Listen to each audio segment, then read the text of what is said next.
Hello, everyone. Welcome to a new problem session. We are going to do surface tension problems. Going to discuss several types of surface tension problems and some common ways you can attack them all. Okay. So, surface tension, you might have known that here is a surface. So if there are molecules on the surface and then there are kind of volume, these molecules in the volume. So unlike a molecule in the volume, which has attraction from all the molecules in all directions, so it's balanced that way. Over here, there is attraction only inward and sideways. So this molecule is attracted by the surface, and above the surface is vapor, and so this is liquid. So above vapor, maybe there are these molecules in the vapor, but they're too far away to have any. They can't match. They can't match all of these attractions. So there is a net in liquids. There is a net is inward, net cohesive force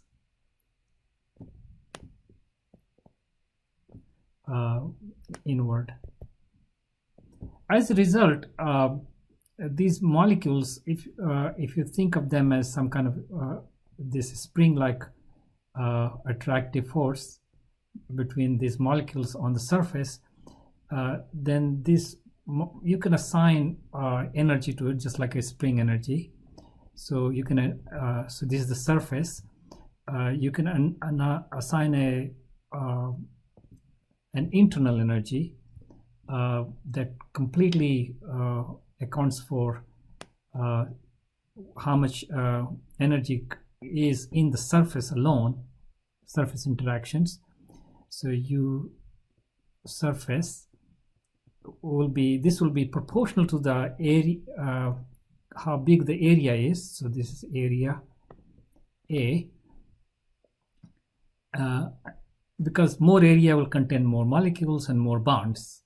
So there's area proportional to area A, and there will be proportionality constant, which we will write as a gamma. So this is gamma is what is called surface tension. Surface tension is not a force, it's a proportionality constant. So you can say, if you look at the units, so gamma is U is energy, and this is area, so U over A, and that's joule over meter square, which is Newton meter over meter square. That would make it Newton over meter, which will similar to kilogram over second square. So these are like a SI unit for gamma. So this would be our fundamental thing. Sometimes we want the force picture. Gamma is not a force, but it's related to a force. So how do you get this is kind of potential energy.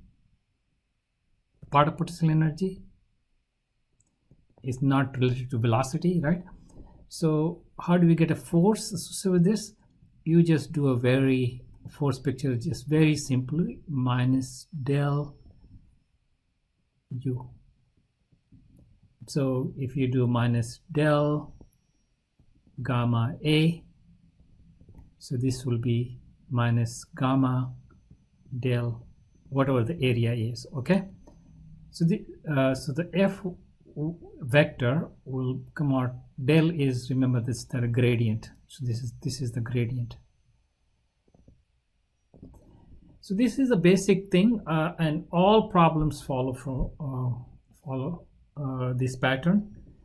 Now in some elementary classes, you just kind of memorize formulas for each problem, but let's start from here and use this in case of forces. So this is the energy picture and this is the force picture. All right, so let's look at some of the examples.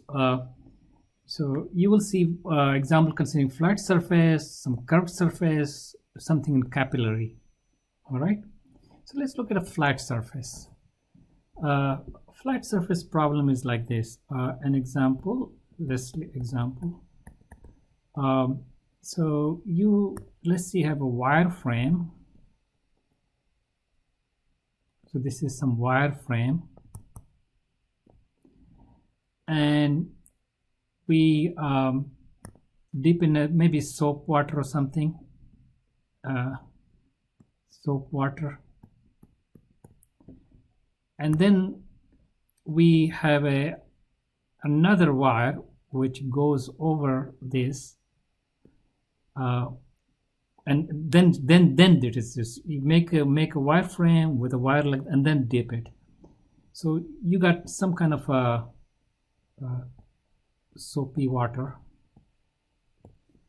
and so this is a kind of a film, and it's got some surfaces in it. If you look at this, this is actually a rectangular.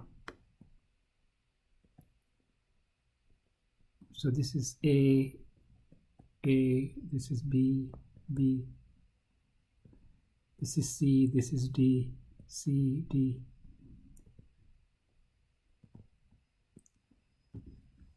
And so if I pull this ever so gently, say F applied, then this thing will move to maybe this position. So when I'm applying F applied, so when it is F applied, the film has become this extra, and this is a distance moved. Let's call it delta x. It has moved. So how do we say how much force we're gonna need? Okay, and so we start with this. Because I'm gonna vary this this direction, this starting at that, we can call this O, and you can call this x-axis, and at some point it's coordinate x, which is going to be delta x for us, right? Now when you look at this rectangular thing, you have a surface here, and then there is another surface down below here. So there actually, this has two surfaces that being dragged. So the area, let's call this width W. So the area is, we might, if you want to make it O here, is fine. Let's make it O here. And at some point it's X. So area is going to be W times X. That's area of the film. But there is a area, that will be area of that film. But when I'm pulling it, I'm pulling this surface as well as this surface. I'm pulling both of them. So this is going to be W times X also. So it's going to be 2 times WX. So the energy at any point is going to be gamma times 2 times WX. So how much force the film is going to apply? So I'm applying this force, and the film is going to apply this forces to that, and I have x direction, so I'm going to do du dx. So this will F, we'll call it F internal x. This is coming from the surface tension in the fluid, and then we have a F applied on this. So this is going to be on wire CD, on wire CD. So these will forces on the CD, this wire, this could be minus here because F is going to be minus del. And so we can say this is the y direction. So minus du dx will be 2 gamma w times 1. So that's the amount of internal force which is pointed to the left because of this sign, x component. F applied, x component is just simply F applied, all to the right.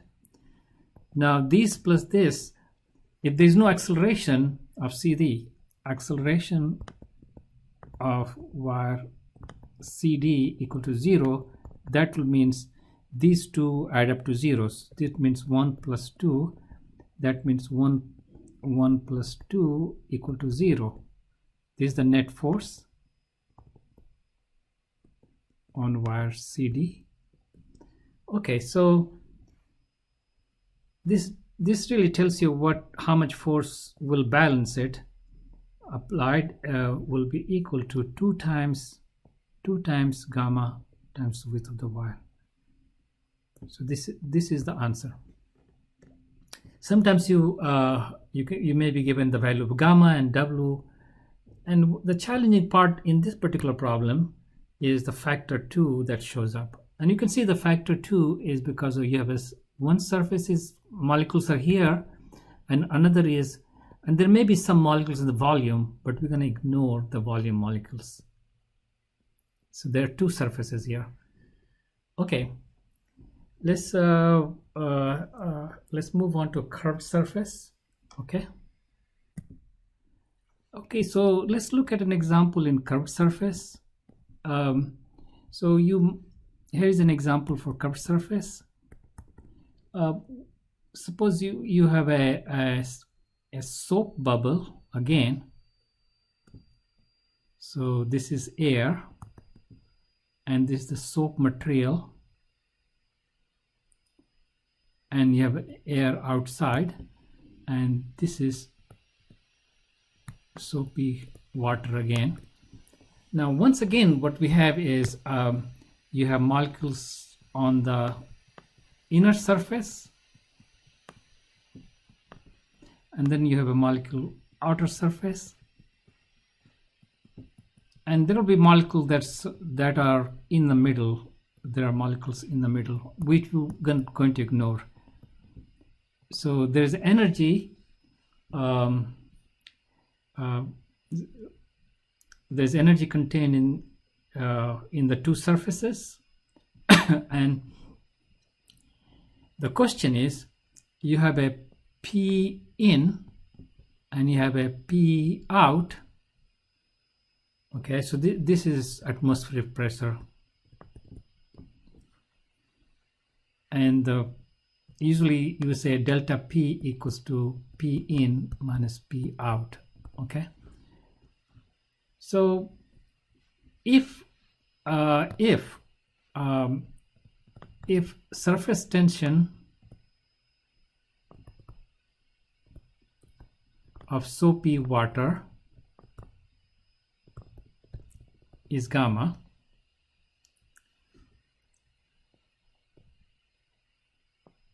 and we have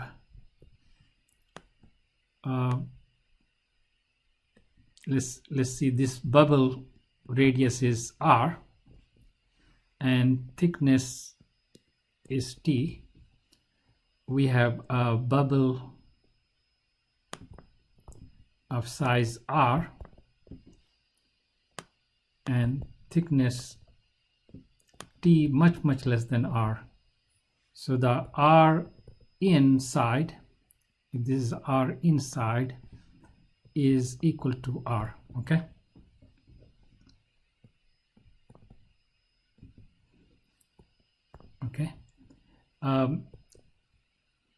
find delta P. How do I find delta P? Well,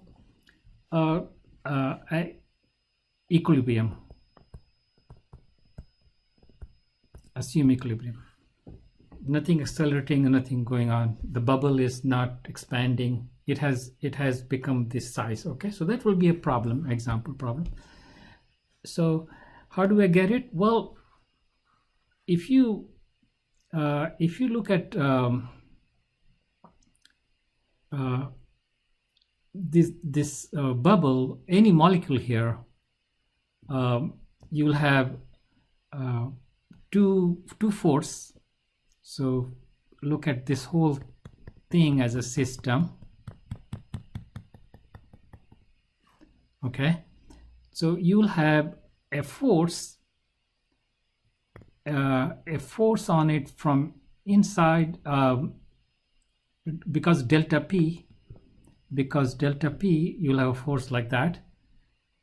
You might say you have a P in times this area, and the P out times the area. That's two forces, and then there will be a force that's pulling it in, right? Pulling it in. So we can say, all right, so the U will be, now we have the area for that and area for that. So we'll have U is going to be 2 times, because this is the same, in and out, we don't need to make a distinction, 2 times 4 pi r square times gamma. And r is something we can use that as a variable here, and we will just say r square, and we have r equals to r, but we can say radial, the force will be radially. So now we use a spherical coordinate, so the F sub r equals to minus this, and that's going to be 2 times 4 times 2 is 8 pi r times gamma, and when the radius is r, and that just 16 actually, 16 pi r gamma. Okay, so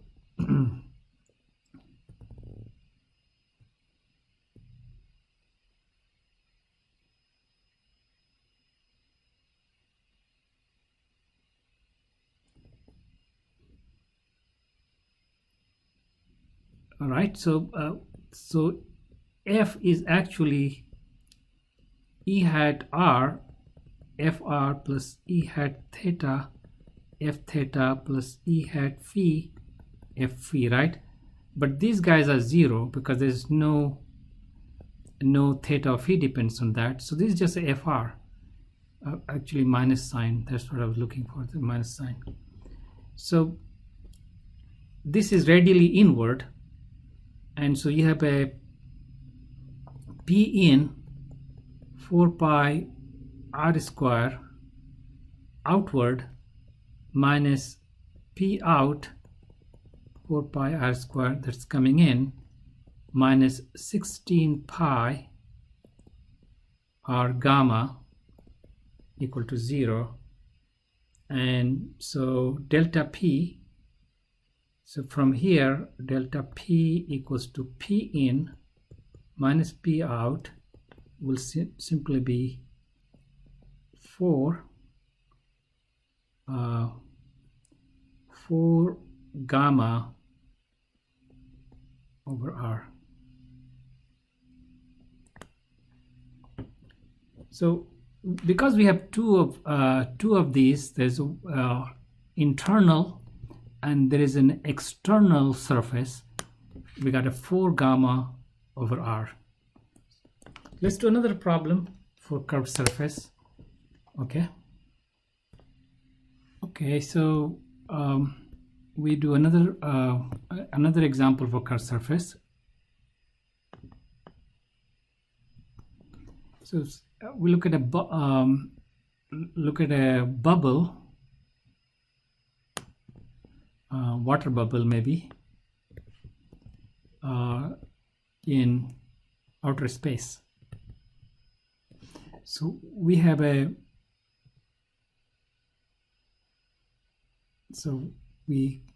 this inside is full with water, so this H2O, and outside is maybe vacuum. So, and this is the interface. The molecules over here are surface molecules, and maybe the radius is R. There's no R in, R out, there's just one. So once again, we write delta U, or U, as gamma times 4 pi R square. Of course, R equals to R right now, but because we want to find the force, we want to keep it radial. So this again is spherical coordinates.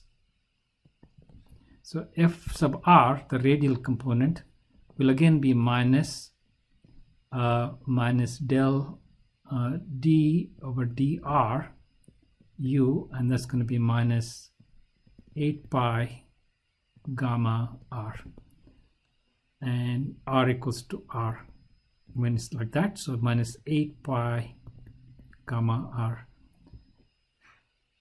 So there will be inside, you can see there's a force. Any of these molecules you take it, there's a force inward. So this is the force that's inward. So this is F in. So this actually equals to F inward radial force, and this is coming from the surface tension. From surface tension. Now, if this molecule is supposed to be in equilibrium, so molecule acceleration is 0, that will mean there has to be another force, and that's the pressure inside has to, pressure outside is 0, equal to 0. So pressure in, there has to be a force associated with the pressure in, and so Fr from pressure, from the volume is going to be 4 pi R square times what? Times the pressure, right? Pressure in. So, and this R has to be R square because I'm at R, the value R.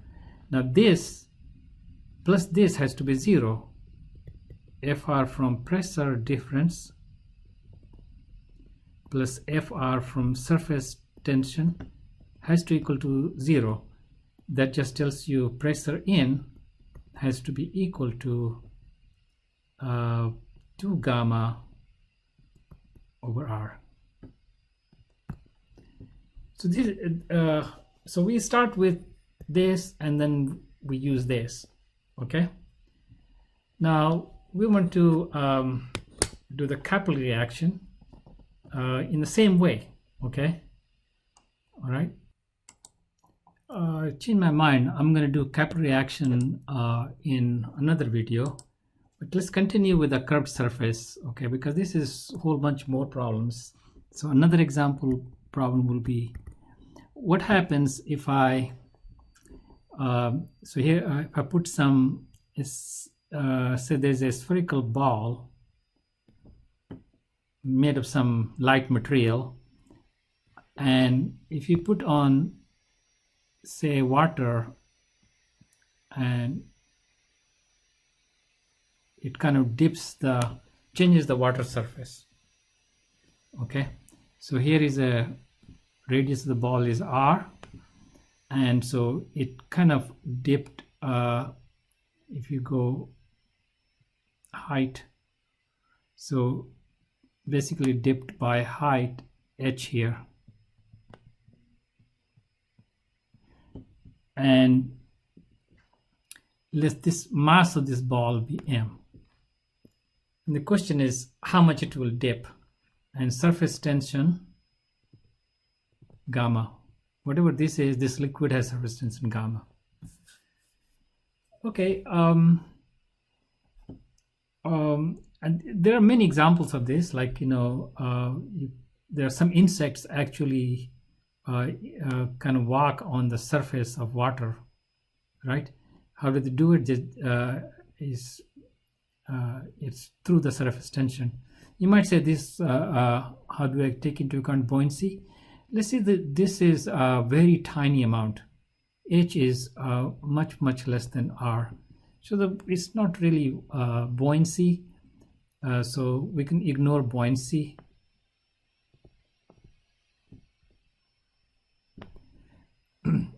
So just the surface tension part.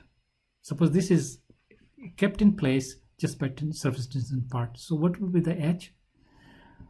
Okay.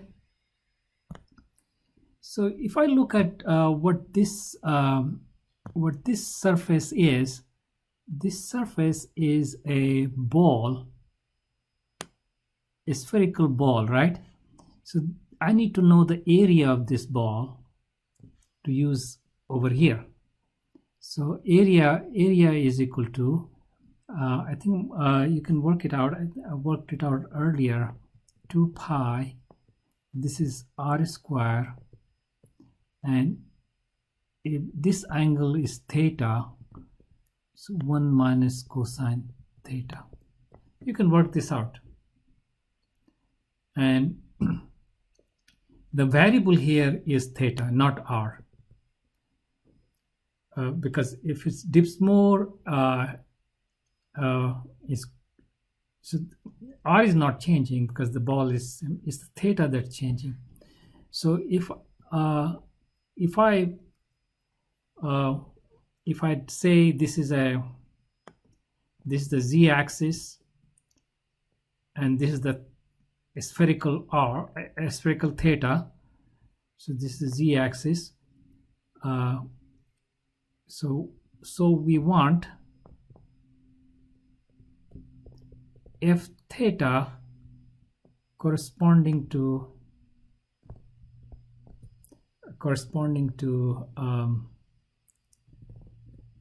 we get f theta corresponding to a spherical theta, right?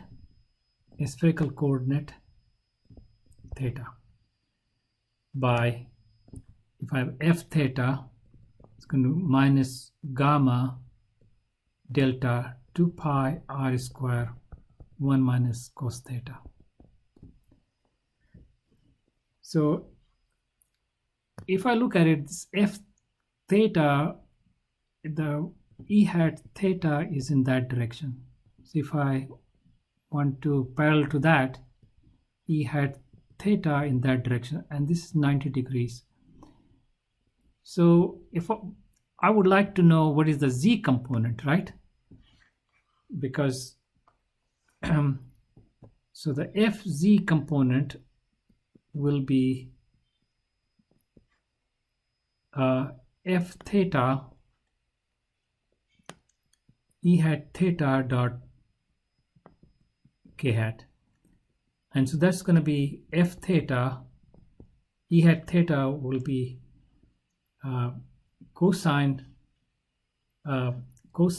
of theta plus pi over 2, and that's going to be minus sine theta. So f theta times sine theta. So that's going to be fz from surface tension,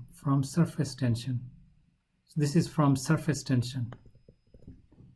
So when I calculate this guy out, this is simply minus gamma, and this becomes a plus 2 pi r square cosine theta becomes sine theta, and that becomes a minus plus. With a minus, we have a minus here, and so this guy, if you put in here, I get a plus gamma 2 pi r square sine square theta. Okay, and so this will be pointing down, mg will be pointing down, and the force internal z should be pointing up, and so together I get mg equals to gamma 2 pi r square sine square theta. So this can be solved for theta. So mg over gamma 2 pi r square of this is sine theta. So this is an interesting problem. I will do one more problem. The problem will be like a needle on water surface. So this is a very common example. Needle can be taken as a cylindrical piece, and you can see the water will come down, hug it, and like this, and so water will be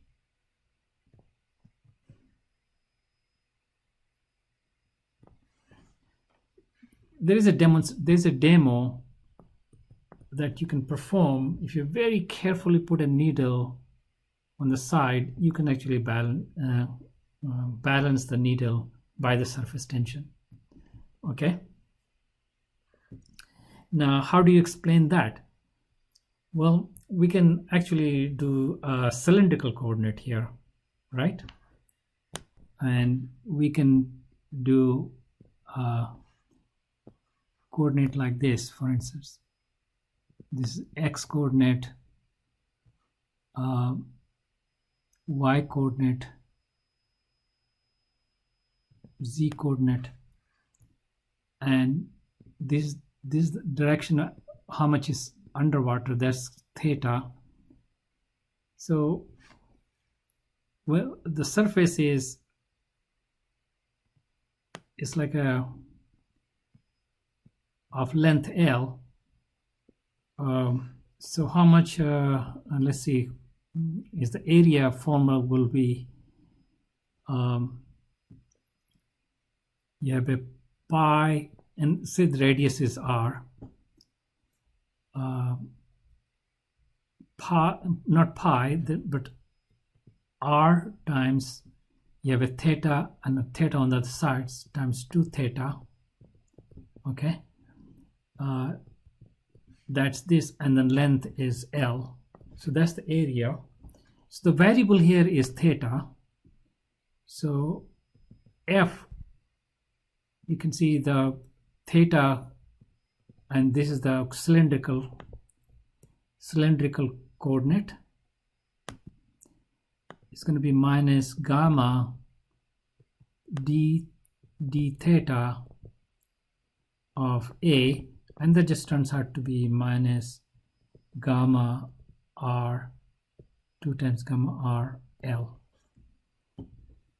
Now we want mg will be down like this, and surface tension should be like net should be like that from the symmetry, and so we want the x component from here. So the F is actually just a F theta E hat theta. So we want x component, so F dot I hat, and that's just going to be F theta times E hat theta dot I hat, and that's just a sine theta minus sine theta. right? So the just f theta sine theta, and so minus 2 gamma RL sine theta. So this must cancel mg. So mg must equal to in magnitude 2 gamma RL sine theta. I think I made a mistake somewhere. When you have a del, it is 1 over r here. So the del in cylindrical coordinate is del of f is e hat r d dr drf plus 1 over r df d theta e hat theta plus k hat df dz. So I missed r over here, so this r cancels out, so there's no r here, and so there is no r here. Okay. Okay, so sine theta will just be mg over 2 gamma L. So this will be the condition that will tell you how much of the needle will be dipping, just supported by surface tension. So again, it's just very the amount of liquid displaced is not very much. So we are assuming here that the amount of liquid displaced, right? The volume H2O displaced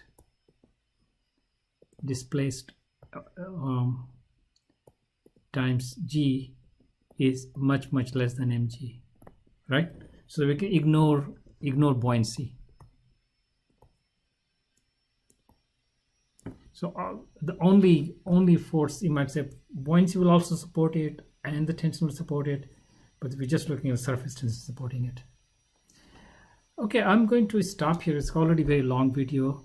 In the next video, I'm just gonna devote to capillary action in a very similar way. I'm gonna do capillary action just from starting from these principles, okay? And nothing more. So you don't have to kind of memorize the formula for how high the capillary will rise, what is the angle of contact that will result. All of those things can be obtained just from these considerations. So I'll see you in another video. Bye bye.